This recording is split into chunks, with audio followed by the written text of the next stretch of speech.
हैं। फिरोज जी, good afternoon. Firoz जी, पहले तो ये बताइए मार्केट पर क्या व्यू है अब इस समय। क्या हम एक ब्रेकआउट सेंस कर रहे हैं, क्योंकि बार बार ब्रेकआउट के करीब जाकर मार्केट रेंज में फंस जाता था अब तक। यस अनुज सर, ब्रेकआउट करने की फिराक में तो है, ऐसा लगता है। दो तीन कारण हैं इसके। अगर आप देखते हैं तो एफआई की शॉर्ट्स थोड़ी सी कम हुई हैं। अब 1486 पे शॉर्ट्स है इंडेक्स फ्यूचर्स में और 14 पे लॉन्ग है। वन सेकंड, अगर आप जुलाई के इनफ्लोज अभी तक प्रोविजनल मैं आपको बता देता हूँ, म्यूचुअल फंड के इनफ्लोज ऑफ कोर्स वो आने बाकी हैं, but I can tell you the estimate. खाली ईएलएसएस के अलावा बाकी सब कैटेगरी में, दो कैटेगरी में नेगेटिव है, बाकी सब जगह पॉजिटिव ही होने वाला है। So that's the second thing.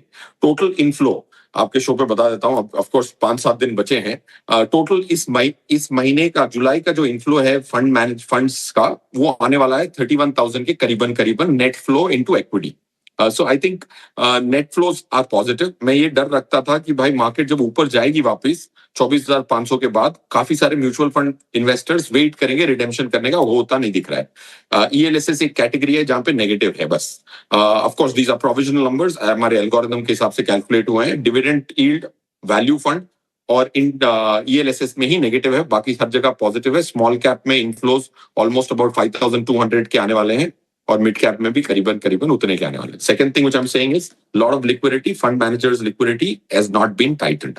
1,92,000 की करोड़ की कैश पोजीशन आज भी बरकरार है फंड मैनेजर्स के पास। इसको भी हम डेली बैकवर्ड कैलकुलेट करते हैं एल्गोरिथमिकली। वो कम हुई थी, 1,70,000 तक गई थी, वापस 1,94,000 जुलाई एंड का हमारा अनुमान है। So liquidity is abundant. Domestic guys have not finished their liquidity in spite of putting so much money in. FIIs positive होंगे, पहले जुलाई को भी मैंने 2-3 चैनलों पे कहा था, क्योंकि हमारी जो अगस्त की रीजिग है, एमएससीआई और की जो रीजिग है अगस्त मिड में जो आने वाली है, उससे हमें वेटेज बढ़ने वाला है। इसीलिए वो 1.8 ट्रिलियन में से थोड़ा इनफ्लो आने वाला है। तो ये फ्रंट रनिंग चली है जुलाई में ऑफ एमएससीआई रीजिग ऑफ अगस्त। नवंबर और अगस्त दोनों रिव्यूज में हमें पॉजिटिव इनफ्लो आने वाला है, बोथ एफटीएससी और एमएससीआई की जो इमर्जिंग मार्केट इंडेक्स है उसमें। So cash from FII will come, ये मैं जून एंड में बोला था। वो एमएससीआई के रिव्यू के आधार पे शॉर्ट्स कम हो रही हैं और डोमेस्टिक वाले के पास पैसा है। So of course there is a larger probability of a breakout. अच्छा फिरोज, नमस्कार, वीरेंद्र बोल रहा हूँ। फिरोज, एक बात करते हैं तमाम ब्रोकिंग कंपनियों के लिए भी, है ना, ये कैश का आना, आप लोगों की पहले दिन की रीडिंग क्या कह रही है? ठीक है, देखिए अभी हम बात कर रहे थे अनुज और मैं कि ऑप्शन प्रीमियम सिंक ही नहीं हो रहे हैं। माइट भी ये बहुत अर्ली स्टेज में हो रहा है तो वो हो सकता है, बट आपकी पहले अभी तक हर कोई तर्क ये दे रहा है कि जनाब ये पूरे हर जगह चलता है तो हमारे यहाँ भी चलेगा। मैं कैसे मैं नॉर्मल ट्रेडिंग कर रहा हूँ, मैं कैश के स्टॉक्स खरीद रहा हूँ, बेच रहा हूँ, मैं कैसे प्रेरित करूँ किसी को कि आइए आप कैश विंडो में पार्टिसिपेट किए टू डिस्कवर प्राइस? आपकी रीडिंग क्या कह रही है कैश को लेकर, और ये क्या प्रभाव डालेगी? ये प्रभाव देखिए, पहले तो मैं कोई भी अटेम्प्ट जो एक मार्केट को एफिशिएंसी देने की अटेम्प्ट होती है, उससे मैं बड़ा खुश होता हूं। रणनीति उसकी अलग चीज है, but intent is the more important thing, because अगर एक रणनीति नहीं चलती है तो रेगुलेटर ऑलवेज दूसरी वाली चला सकता है। प्रॉब्लम क्या था कि ये मैं फंड मैनेजरों से काफी बार बात करता था, क्योंकि मैं one of the largest distributor Anand Rathi wealth है, कि वो डेरिवेटिव पे तवज्जो ही नहीं देते, क्योंकि हर स्टॉक कैश मार्केट में है और डेरिवेटिव मार्केट में है। और derivative market has become, actually cash market was behaving like a derivative market. Derivative का नाम डेरिवेटिव क्यों है? Because it derives the value from somewhere. In fact, cash market was deriving value from derivatives. So actually the derivative was the cash market. ये बहुत as an option trader or a hedger, I was very disappointed the way काफी सारे stocks की जो movements थी derivative market में, वो सिर्फ सेटलमेंट में पैसा कमाने के लिए एल्गोस करती थी। तो उसको रोकने की ये जो स्ट्रेटेजिक अटेम्प्ट है, I can't be happier about. क्या ये स्ट्रेटेजी चलेगी? Don't know yet. एंड जैसे आपने भी अनुज सर को सुन रहा था, मैं थोड़ा जल्दी लॉग इन करके कि भाई थोड़ा सेटल होने दो, समझो क्या मेथड्स हैं। So I am very happy about the attempt. मैं बड़ा दुखी होता था, जैसे काफी बार हम फैट फिंगर पे ब्लेम कर देते थे, वो फ्लैट फिंगर नहीं था, वो कॉन्शियस एफर्ट थी कि कैश मार्केट में मैं नुकसान करता हूं 100 रुपए का, और उससे ऑप्शंस मार्केट में 700 रुपए कमाया। तो लोगों को लगता था भाई 100 रुपए गवाए क्यों, उन्होंने इंटेंशनली गवाए थे क्योंकि उसकी 600 करोड़ वहां मैं कमाने वाला हूं। ये देख के दुख होता था, but I think I am very happy about retail investors को प्रोटेक्ट करने का ये अटेम्प्ट है। माना कि टीडिंग इश्यूज है, if this doesn't work something else will. बिल्कुल, देखिए अब जो सिंपल कैश वाले शेयर्स हैं उनकी क्लोजिंग होगी 3:30 बजे। नॉन कैश वाले जो शेयर्स हैं यानी कि जो कैश स्टॉक्स हैं, ये भी थोड़ा कंफ्यूजिंग हो गया है। F&O वाले स्टॉक्स जो कि कैश वाले हैं उनकी क्लोजिंग हो चुकी है 3:15 बजे, और इंडेक्स फ्यूचर्स और स्टॉक फ्यूचर्स की क्लोजिंग होगी 3:40 पर। अच्छा फिरोज जी, सबसे बड़ा कमबैक हुआ है आईटी में। आप इस कमबैक को कैसे देख रहे हैं जो पिछले 2 हफ्ते में या 1 महीने में आया है? क्या एक और फेक रैली है या फिर इस बार कुछ बदला है? अनुज सर, मैंने अगर आपके लास्ट शो में शायद कहा होगा, बट काफी बार कह रहा हूं मैं जून से ही, it was evident that it it was overdone. हमें लास्ट मूवर एडवांटेज मिलेगा एआई में, ये मेरा मानना है। So I personally think that जो हल्के हाथ थे आईटी से हट गए। पैसिव की वेटेज रिडक्शन भी हो चुकी है। देखिए, पहले 2-3 स्टॉक हुआ करते थे निफ्टी में टॉप 10 में, अब एक ही स्टॉक रह गया है निफ्टी के टॉप 10 में आईटी का। तो इसकी वजह से जो वेटेजेस रिड्यूस हुई हैं आईटी का, पहले से तो नसीब खराब थे कि we didn't participate either on the hardware side of AI not on the LLM side of AI. उसमें कोरिया पहले से ही वेट खींच रहा था, ताइवान वेट खींच रहा था हमारे से, चाइना भी खींच रहा था। तो उसमें हमारी टॉप 5 स्टॉक्स में तो बहुत आउटफ्लो हुई है बिकॉज एफआईआईस की। तो it was being having a double whammy. So बहुत सारी क्लेंजिंग हुई है शेयर होल्डर ओनरशिप पे।